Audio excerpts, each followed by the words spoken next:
High guys, welcome back to our channel. അപ്പോൾ guys, നമ്മുടെ ഈ വർഷത്തെ നമ്മുടെ സോണിയുടെ സൈഡിൽ നിന്ന് വരാൻ പോകുന്ന രണ്ടാമത്തെ ബോബിൻ്റെ ഒരു ഒഫീഷ്യൽ ട്രെയിലർ ഇപ്പോൾ റിലീസായിട്ടുണ്ട്. വേറെ ഒന്നുമല്ല, നമ്മുടെ ക്രേവൺ ദ ഹണ്ടർ എന്നുള്ള ഒരു പടത്തിൻ്റെ പുതിയ റിലീസ് ഡേറ്റും കാര്യങ്ങളൊക്കെ വെച്ചിട്ടുള്ള ഒരു പുതിയ ട്രെയിലർ ഇപ്പോൾ റിലീസായിട്ടുണ്ട്. ആരും അറിഞ്ഞിട്ടില്ല, എനിക്ക് തോന്നുന്നു ഉച്ചയ്ക്കാൻ കണ്ടാന്ന് തോന്നുന്നു റിലീസ് ചെയ്തിട്ടുള്ളത്.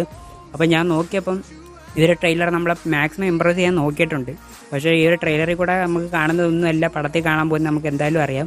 അപ്പോൾ എന്തായാലും എനിക്ക് തോന്നുന്നു, എനിക്ക് പ്രത്യേകിച്ച് ഈ ഒരു പടത്തിനോട് വലിയ ഹൈപ്പും കാര്യങ്ങളൊന്നുമില്ല. ആദ്യത്തെ ടീസർ കൊള്ളായിരുന്നു, അങ്ങനെ നെഗറ്റീവ് പറയാനോ കാര്യങ്ങളൊന്നുമില്ല. എന്നാലും ഈ ഒരു ട്രെയിലറിനകത്തും അങ്ങനെ മോശമായിട്ടൊന്നും അല്ല അവർ കാണിച്ചിട്ടുള്ള, എല്ലാം അടിപൊളിയായിട്ട് തന്നെ കാണിച്ചിട്ടുണ്ട്. അത്യാവശ്യം R-rated ആണെന്നാണ് തോന്നുന്നത്. അത്യാവശ്യം നല്ല വയലൻസും കാര്യങ്ങളൊക്കെ എടുത്ത് കാണിക്കുന്നുണ്ട്. പക്ഷേ സ്റ്റിൽ എനിക്ക് ഈ ഒരു പടത്തിനോട് ഇപ്പോഴും നല്ലൊരു ഹൈപ്പ് തോന്നിയിട്ടില്ല. കാരണം എന്തായാലും ഈ ഒരു പടത്തിന് ശേഷം എന്ത് സംഭവിക്കാൻ പോകുമെന്ന് നമുക്ക് എന്തായാലും അറിയാം. അപ്പം എന്തായാലും ഈ ഒരു പടം സക്സസ് ആവാനുള്ള സാധ്യത ഭയങ്കര കുറവ് തന്നെയാണ്. അല്ലെങ്കിൽ പോയാൽ ഒരു ബിലോ ആവറേജ് പടമായിട്ട് ഒരു മൂവി എന്തായാലും വരാൻ പോകുന്നുള്ളൂ.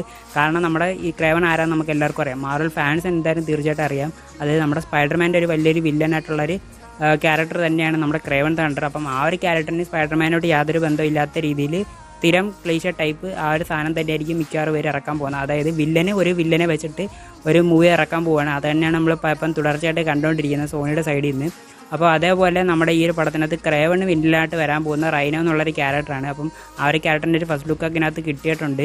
അപ്പോൾ കണ്ടിട്ട് ആ ഒരു ക്യാരക്ടറിന് CG നമ്മുടെ ഹൾക്കിനെയൊക്കെ ചെയ്തിട്ടുള്ള പോലത്തെ ഒരു CG ട്രാൻസ്ഫോർമേഷനിലൊക്കെ ആയിരിക്കും ഇതിനകത്ത് നമ്മുടെ ക്രേവൺ ഓപ്പോസിറ്റായിട്ട് ഇറക്കാനൊക്കെ പോകുന്നത്. ഈ ഒരു ട്രെയിലർ പ്രത്യേകിച്ച് ബ്രേക്ക് ഡൗൺ ചെയ്യേണ്ട കാര്യമുണ്ടോ എന്ന് എനിക്കറിയത്തില്ല. ഫസ്റ്റ് ടീസർ എന്തൊക്കെയാണോ കണ്ട അതിൻ്റെ കുറച്ച് എക്സ്റ്റൻഡ് വേർഷൻ പോലെയൊക്കെയാണ് എനിക്കതിനകത്ത് പേഴ്സണലി തോന്നിയിട്ടുള്ളത്. അതായത് ഇവരുടെ പരമ്പര, അതായത് ഇവൻ്റെ ഒരു ഫാമിലിയിൽ നിന്ന് കൈമാറി വന്നിട്ടുള്ള ആ ഒരു മാൻഡിൽ ഇവൻ ഏറ്റെടുക്കുന്ന പോലത്തെ സെറ്റപ്പാണ് എനിക്കിത് കണ്ടിട്ട് തോന്നിയിട്ടുള്ളത്. അതായത് ഇവരൊരു പരമ്പരയായിട്ടൊരു ഹണ്ടർ ഫാമിലിയിൽ വളർന്നു വരുന്ന രീതിയിലൊക്കെയാണ് കാണിച്ചിട്ടുള്ളത്. ഫസ്റ്റ് ഈ റൂമറൊക്കെ വന്നിട്ടുണ്ടായിരുന്നു, അതായത് ഇവൻ ഒരു സ്നേഹിയാണെന്നൊക്കെ പറഞ്ഞിട്ടുണ്ടായിരുന്നു. അത് തന്നെ ആയിരിക്കും മിക്കവാറും ഇതിനകത്തും കാണിക്കാൻ പോകുന്നത്. കാരണം മൃഗങ്ങളൊന്നും ഹണ്ട് ചെയ്യുന്നതിനകത്ത് കാണിച്ചിട്ടില്ല, കൂടുതലും മനുഷ്യരെ ഹണ്ട് ചെയ്യുന്നതായിട്ട് കാണിച്ചിട്ടുള്ളൂ. അപ്പോൾ എങ്ങനെ ക്രേവൺ ദ ഹണ്ടർ എന്നുള്ള ഒരു പേരിന് ഇവരൊരു ഫുൾഫിൽ ചെയ്യുമെന്നുള്ള കാര്യം നമുക്ക് എന്തായാലും പടം ഇറങ്ങുമ്പോഴേ അറിയാനും പറ്റത്തുള്ളൂ. അപ്പം ഇതും മാഡം വെബ് പോലെ ആവാതിരിക്കട്ടെ എന്നുള്ളൊരു ചെറിയൊരു പ്രാർത്ഥനയുണ്ട്. എന്നായാലും ഈ ഒരു പടത്തിനോട് എനിക്ക് പേഴ്സണലി ഒട്ടും ഹൈപ്പില്ല. നിങ്ങളുടെ കാര്യം എങ്ങനെയൊക്കെയാണെന്ന് ജസ്റ്റ് താഴെ ഒന്ന് കമൻറ്റ് ചെയ്തേക്കണം.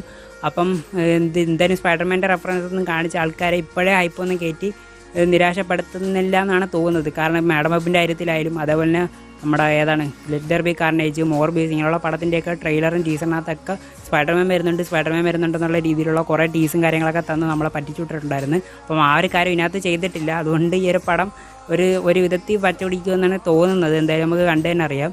അപ്പം ഇതിനകത്ത് കൂടുതൽ കാര്യങ്ങളൊന്നും എടുത്ത് പറയേണ്ട കാര്യമില്ലെന്നാണ് തോന്നുന്നത്. പിന്നെ ഇതിൻ്റെ റിലീസ് ഡേറ്റിലോട്ട് നോക്കുകയാണെങ്കിൽ ഇതിൻ്റെ ആദ്യത്തെ ടീസർ പ്രകാരം നമ്മുടെ ഈ വർഷം ഒക്ടോബർ മാസമായിരുന്നു റിലീസായിരുന്നത്. ഇപ്പോൾ അത് ഡിലേ ചെയ്തിട്ട് ഡിസംബർ മാസത്തിലോട്ട് ആക്കിയിട്ടുണ്ട്.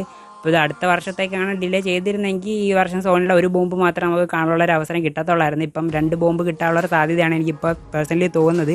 ഞാൻ ടാർഗറ്റ് ചെയ്ത് നെഗറ്റീവ് പറയുമല്ല, കാരണം സോണിയുടെ സൈഡിൽ നിന്ന് വരുന്ന അതായത് നമ്മുടെ സ്പൈഡർവേഴ്സ് ആനിമേറ്റഡ് ആ ഒരു യൂണിവേഴ്സ് അല്ലാതെ എനിക്ക് ഈ ഒരു ലൈവ് ആക്ഷൻ സൈഡിൽ നിന്ന് എനിക്ക് ഒരു ഹോപ്പും ഇല്ല. ഇനി വരാൻ പോകുന്ന വെനം 3 പോലും എനിക്ക് യാതൊരു ഹൈപ്പും ഇല്ല. അപ്പം അതെല്ലാം ഇവരായിട്ട് തന്നെയാണ് ഇത് കളഞ്ഞ് തീർത്തിട്ടുള്ളത്. അതുകൊണ്ട് തന്നെ അവരെ കുറ്റം പറയാനും പറ്റത്തില്ല.